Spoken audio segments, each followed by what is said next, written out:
Most people move through the world without disturbing it. They pass, they blend, they disappear into the current of the day. But near-death experiencers return changed in a quieter way, not louder, not brighter, just noticeable. Like a tuning fork once struck and still vibrating. They carry a frequency others feel before they understand it. Strangers approach, confessions spill out. People say things they've never said out loud. Tonight we explore the experiencers who return with an invisible pull, a presence the living are drawn to without knowing why. I'm Candy, and this is Half Haunted Chronicles. Researchers call it heightened relational magnetism. Experiencers call it something simpler, the pull. It shows up quietly. People hold eye contact a moment too long. Strangers choose the seat beside them in empty rooms. Children stare like something feels unfamiliar. Animals trust without hesitation. The dying reach for their hand before anyone else's. Experiencers describe it as people talk to me like they've known me forever. Strangers tell me their secrets. People cry standing near me. I feel like a lighthouse I didn't ask to be.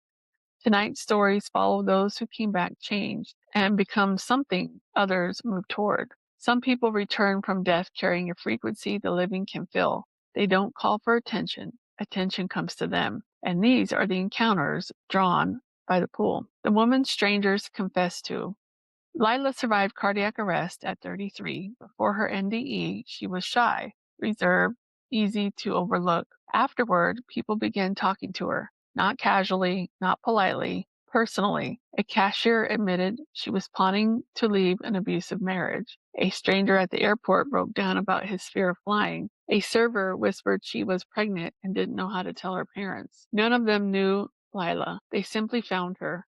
Lila said it felt like people recognized where I had been, even if they didn't know what it was. The man children walked toward. Eric nearly died during a hiking accident. He recovered physically. Afterward, children gravitated toward him. Babies, toddlers, teens who normally stay distant. Once, a lost child in a store ran past employees and security and grabbed Eric's hand. The boy's mother sobbed when they reunited. She told me you'd find her, the child said. Eric didn't know who she was. The child added quietly, a lady with light. Eric later said, they don't see me. They feel something through me. The hospice patients who waited. Mara survived a medical emergency in college. Later, she volunteered in hospice care. Patients who hadn't spoken in days opened their eyes when she entered. Hands reached for hers. One man waited, breathing shallow, unmoving, until Mara arrived. Only then did he let go. A nurse finally told her, they wait for you. I don't know why, but they do. Mara said, it felt like they recognized something in me I couldn't see. The man animals trusted instantly. Bo flatlined during a truck accident. He survived. Animals responded to him differently afterward. Dogs approached without hesitation. Stray cats pressed close. Birds lingered nearby. Once a horse rested its head against Bo's chest and refused to move until Bo wrapped his arms around it.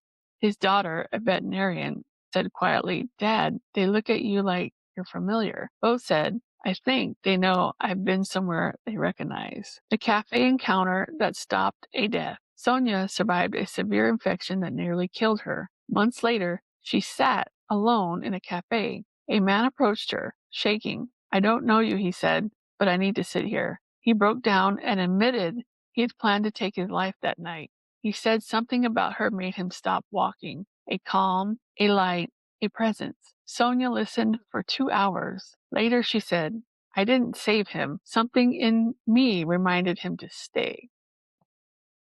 This episode always stays with me because the magnet isn't about being special. It's about near-death experiencers. They come back quieter, slower, and more present. And the presence is powerful. Children sense safety. Animals sense calm. The grieving sense permission. The loss sense recognition. Not because experiencers aren't meant to save anyone, but because they've touched a place where fear loosens its grip. They become safe harbors without intending to. Lighthouses without choosing the shore. And maybe that's the truth. Coming back from death doesn't just change you, it changes who finds you. Tonight, we explored the magnetic pull that draws people toward those who have returned from death. Next episode, we step into something stranger still when experiencers report changes in physical energy, a calming touch, a steady presence, and the quiet ability to ease pain in others. Until then, stay curious and always, always stay haunted.